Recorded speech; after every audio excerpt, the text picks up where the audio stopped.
Kembali lagi di Cerita Cinta Channel. Jangan lupa like, comment, and subscribe ya. Terima kasih.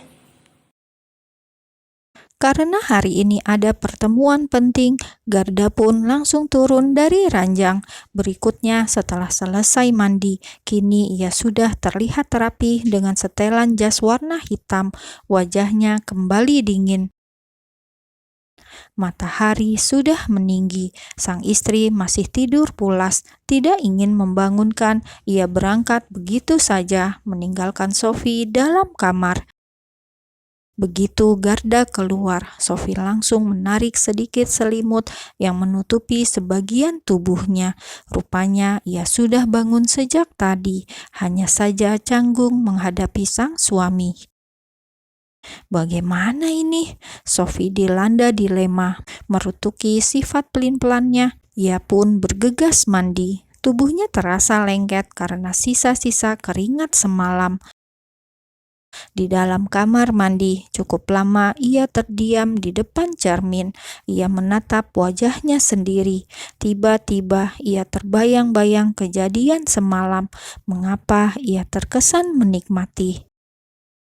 Keluar kamar mandi, ia menatap ranjang. Ketika berdiri di meja rias, Sophie seolah melihat bayang semu suaminya. Tidak ingin terjebak dengan kehaluan bersama Garda di kamar, ia memilih keluar.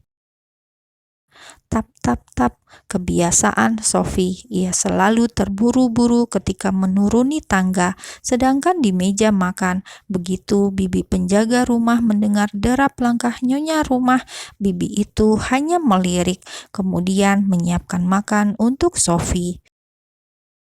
Setelah selesai makan, Sophie mencoba keluar villa. Dilihatnya beberapa bodyguard masih berjaga.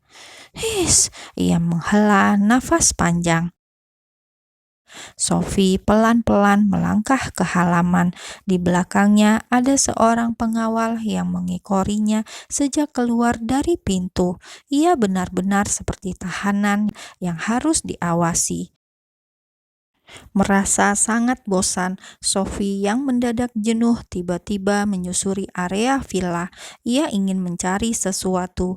Kebetulan ada sebuah kamar yang menarik perhatiannya. Kepo dan penasaran membuatnya langsung masuk. Ia pun melangkah ke dalam sana. Kebetulan tidak dikunci. Klek, pelan-pelan ia membuka pintu. Begitu masuk, matanya tertuju pada sebuah lukisan yang membuat matanya terbelalak. Ia terkejut seperti melihat penampakan. Bulu-bulu halusnya berdiri ketika menatap lukisan itu. Apa ini? Ia mulai bertanya-tanya. Begitu banyak potret dirinya di dalam kamar itu. Hampir seluruh dinding kamar itu menyimpan lukisan yang mirip dirinya. Sedangkan di luar sana, bibi penjaga villa menatap dengan tatapan aneh pada ruangan yang sengaja ia buka kuncinya beberapa saat lalu. Sementara itu, di dalam ruangan, Sophie masih bergidik. Ia menatap semua potret yang mirip dirinya. Karena itu bukanlah dia. Sophie sedikit mundur. Ia merasa ada sesuatu yang salah dengan lukisan itu. Siapa dia? Mengapa Garda menyimpan banyak gambar wanita yang mirip denganku? Semakin penasaran, ia mencari-cari sesuatu untuk petunjuk. Akhirnya ia tahu alasan Garda menikahinya. Di tangannya kini ada beberapa lembar foto. Sepertinya masa muda suaminya dengan seorang gadis yang sangat mirip dirinya. Entah mengapa, tiba-tiba ia merasa cemburu. Dalam gambar itu, ia dapat melihat wajah suaminya yang hangat dan ada cinta di mata pria tersebut. Tapi bila dengan dirinya, mengapa pria itu begitu berbeda, hanya memaksakan kehendaknya? Sophie juga cemburu. Ia merasa sebagai pelampiasan saja. Hanya karena wajah mereka sama, mungkin itu sebabnya Garda sangat terobsesi dan tertarik pada dirinya. Lalu kemana perginya wanita yang ada di gambar? Tap, tap, tap. Bibi penjaga villa datang. Wanita itu tiba-tiba saja mengunci pintu dari luar. Sophie jelas panik karena pintunya dikunci. Saat ia melangkah, kakinya malah tersangkut sebuah label. Alhasil ia oleng dan jatuh. Apesnya lagi, kepalanya malah membentur pinggiran meja. Seketika wanita itu pun pingsan. Beberapa jam kemudian, hari sudah petang, ruangan sangat gelap dan tangan Sophie bergerak-gerak. Perlahan matanya terbuka, tapi hanya gelap.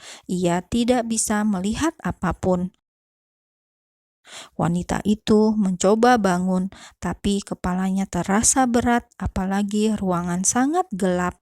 Tiba-tiba saja ia ketakutan. Sophie akhirnya merangkak dan meringkuk di sudut ruangan sambil memeluk tubuhnya sendiri. Sedangkan di ruang tamu yang letaknya sangat jauh dari ruang rahasia tersebut, Garda memarahi semua para bodyguard yang ia suruh menjaga rumah. Ia marah karena pulang-pulang tidak ada Sophie di dalam villa. Namun para pengawal dan semua bodyguard yakin bahwa nyonya muda mereka masih ada di dalam villa karena mereka berjaga 24 jam bergantian non-stop.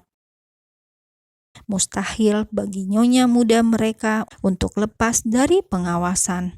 Tidak yakin dengan keterangan para pengawal, pria itu memeriksa semua CCTV. Benar, tidak ada tanda-tanda Sophie keluar dari villa.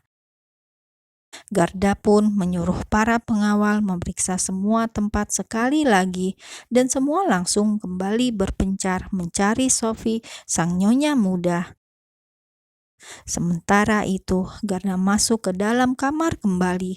Melihat ponsel Sophie, ia kemudian berjalan dengan terburu-buru. "Bi," panggil Garda. "Iya, Tuan." "Ambilkan saya kunci ruangan itu."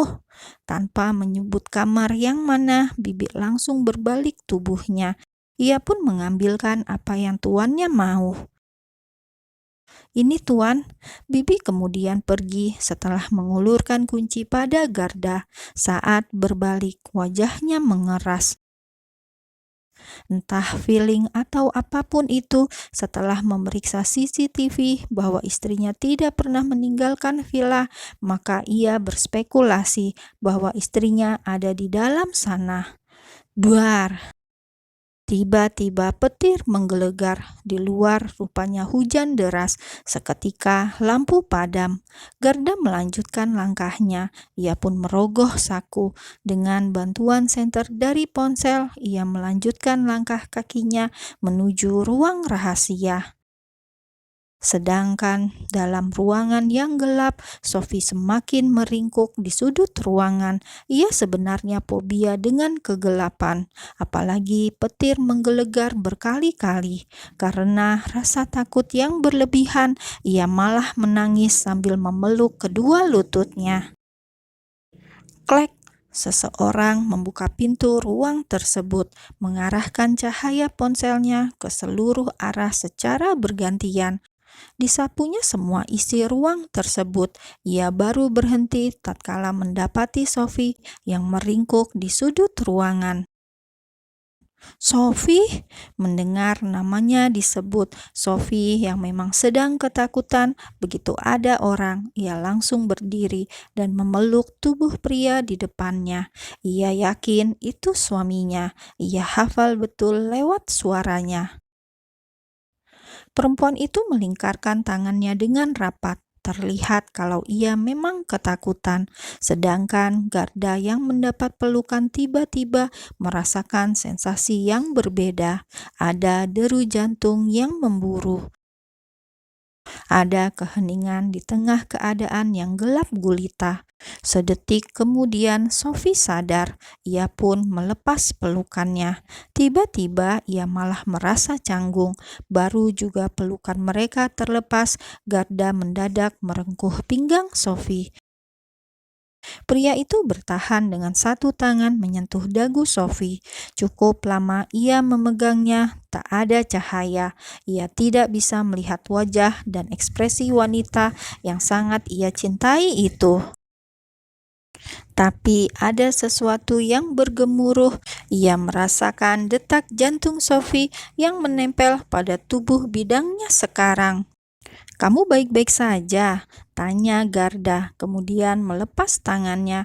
Ia menenggelamkan wajah Sophie dalam pelukannya, seolah ingin memastikan apa detak jantung itu untuk dirinya, karena jantungnya saat ini juga sama, berdetak cukup kencang, seolah ada yang sedang mengejar. Jebret! Seketika itu juga lampu menyala. Keduanya saling menatap dan masih berpelukan. Entah apa yang terjadi, tiba-tiba Garda menurunkan wajahnya dan Sophie malah memejamkan kedua matanya. Jelas Garda heran untuk sesaat. Ingin memastikan, Garda pun merendahkan wajahnya lagi hingga sampai bibir mereka menempel sempurna. Hanya menempel, seolah menunggu. Garda sedang menanti apakah istrinya memperbolehkan masuk, mencium wanita itu tanpa perlawanan. Perlahan dengan mata yang masih tertutup, Sophie membuka bibirnya dan Garda dapat merasakan bibir manis itu yang semakin terbuka.